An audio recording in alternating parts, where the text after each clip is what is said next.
The phone buzzed at 3:12 a.m. One message, no name, just a photo, my wife's face, not a selfie, a reflection in a hotel mirror, the kind of mirror that watches people lie to themselves. I stared at the corner of the frame, the curtain, the lamp, the cheap gold trim. I knew that room. I had paid for it once, years ago, when apologies still felt useful. My chest didn't tighten. That came later. I typed one sentence. Where are you? 3 dots appeared, disappeared, appeared again. Then the call. Her voice arrived already crying, already prepared. That wasn't me, she said. It was her. Her. The word hung there, trembling. My mind did something strange then. It slowed, like a surgeon washing his hands. Her twin? Identical? Officially estranged? Officially unstable? Officially the excuse everyone feared but never used. She always copies me, my wife whispered. You know that. I did know one thing. People lie best when they're afraid.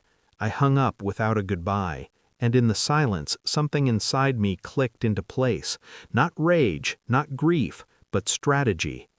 The twins' number wasn't hard to find. Same face, different life, a shadow that never learned how to stand straight. She answered on the second ring. You're late, she said. I smiled at the ceiling. She hadn't asked who I was.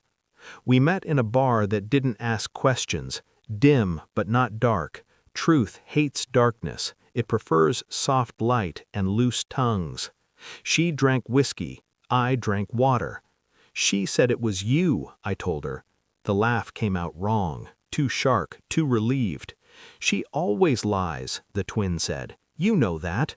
I didn't correct her. She told me everything without realizing it. How my wife borrowed her like an alibi. How they'd switched places before. How men never noticed the difference because they never really looked. She says you don't see her anymore, the twin added. That you just manage her. That one landed. I felt it then. The betrayal wasn't the body, it was the precision, the planning, the confidence that I was blind. We spent the night together, not out of desire, out of symmetry. In the morning the door opened, my wife stood there, her face drained of meaning as she looked at the bed, at herself, at the proof that mirrors can cut. That, I said quietly, sitting up, is your sister. She screamed. The twin laughed. I watched, cold. I didn't leave that morning. I stayed calm, stayed polite, stayed unreadable. I let my wife believe this was chaos, that emotion had finally cracked me open.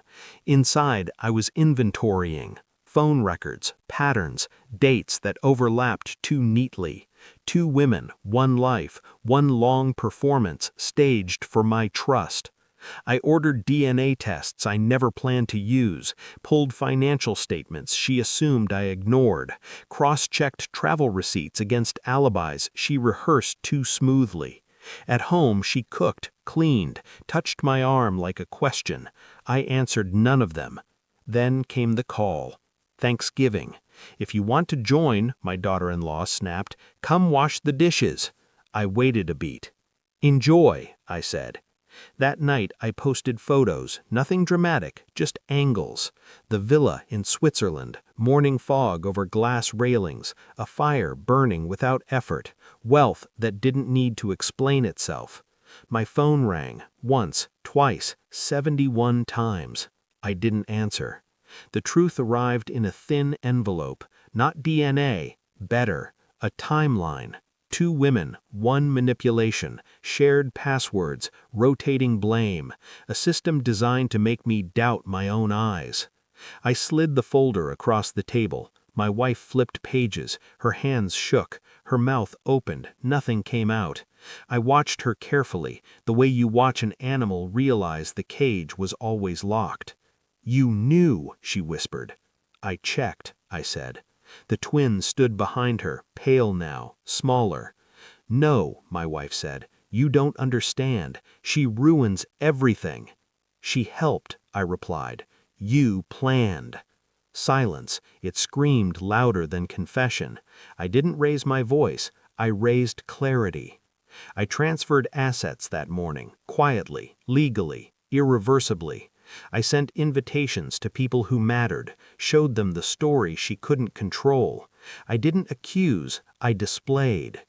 By the time she tried to fight back, there was nothing left to grab. The twin left first, no applause, no forgiveness. My wife stayed on the floor.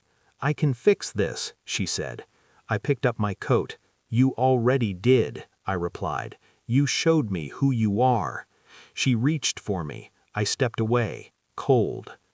The villa is quiet in the mornings. Snow doesn't judge, it just covers. Sometimes my phone buzzes. I don't check. I don't need to. I think about mirrors now, how dangerous they are when someone finally learns to look. I wasn't destroyed, I was refined, and somewhere behind me, a woman is still screaming at a reflection, wondering when it stopped answering back.